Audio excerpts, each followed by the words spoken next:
Hi everyone, my name is John. Welcome back to my channel. I read a book at the end of last year for Historathon with two other Historathon participants that I wanted to talk about.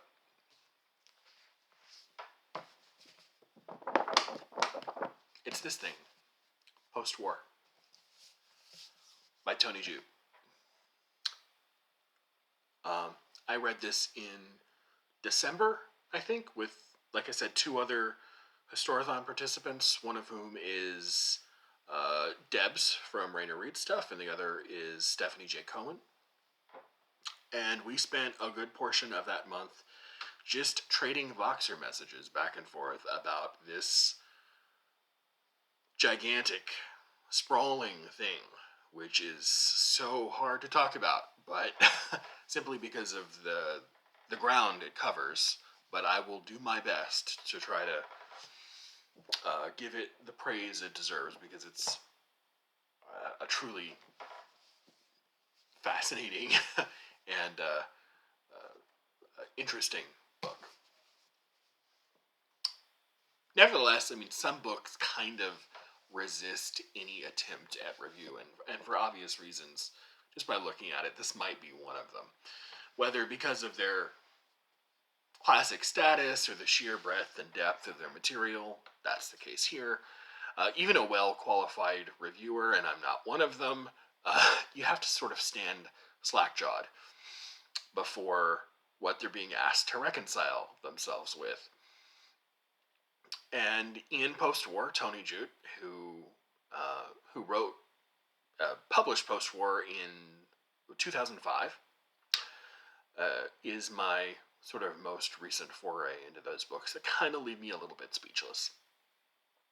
To compound the mountainous task of reconciling two generations of post-World War II history with to an American reading audience, he did so when it was just barely something we could cogently call history.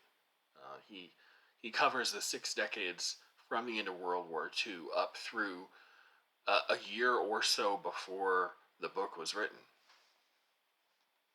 or published, I should say.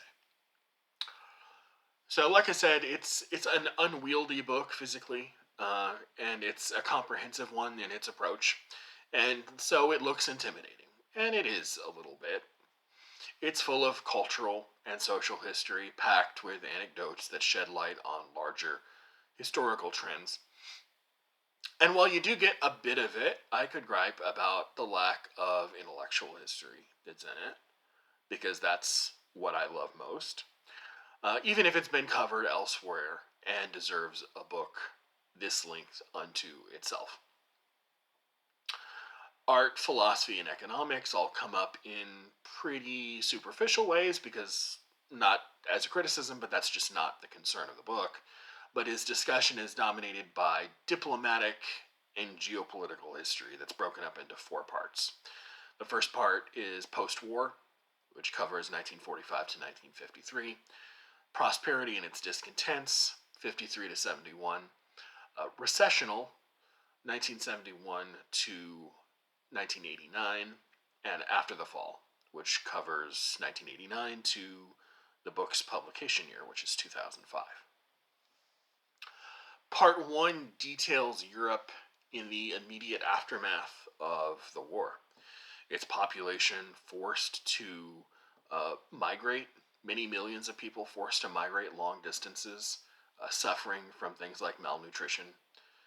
Part 2 moves into the relative prosperity under leaders like Konrad Adenauer, Luigi Einaudi, de Gaulle, Churchill, as well as a growing European consensus around the ideas of social democracy and European federalism.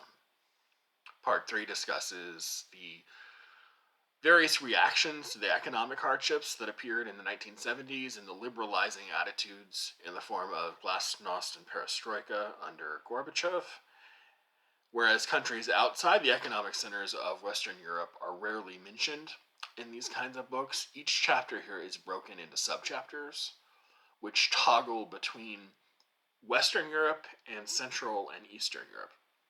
so that together they sort of create a pan-European perspective, which is really one of the strengths of the book. When he says post-war, history of, what's the subtitle? A history of Europe, it is not just Western Europe. It's not just England, France, Germany, and maybe Italy. It's all of Europe. So it's really a comprehensive as far as that goes. So one of the unique strengths of the book, I think, if you're willing to give it the time it deserves, is that it can be read on a couple of different levels for a couple of different purposes. College students can read it as a solid survey level introduction to the topics. If you have, a more kaleidoscopic interest or knowledge of history, you can appreciate what Judt already admits is a pretty personal interpretation of the bigger picture. He's taking a kind of amuse-bouche approach to history, asking questions without really settling on overarching one-size-fits-all answers. And if all of this doesn't draw you in, Judt's wry charm and wit make the occasional appearance throughout the book. They're worth the price of admission alone, I think, as when he recounts Francois Mitterrand's opinion of Margaret Thatcher when he said that she had the eyes of Caligula and the mouth of Marilyn Monroe. Just chef's kiss of a line. Or when he tells the old post-Soviet era joke about the revisionism of communist historiography, in which a listener calls into a fictional Armenian radio station. Is it possible to predict the future, the caller asks. Yes, the show's host says. We know exactly what the future will be. Our problem is with the past. That keeps changing. I love that quote. I love that story, that sort of vignette. It sums up so much of what 20th century and the rewriting of history is all about. As you probably already know, Judt was diagnosed with ALS, better known as Lou Gehrig's disease, in 2008, and he died in 2010, a very young man in his early 60s, I think. He wrote and lectured nearly the entire time after his diagnosis, and never lost the passion for ideas with which Postwar is suffused. And you can only wonder what he would have said and written about European politics, and American politics, by the way, in the 14 years since he's died.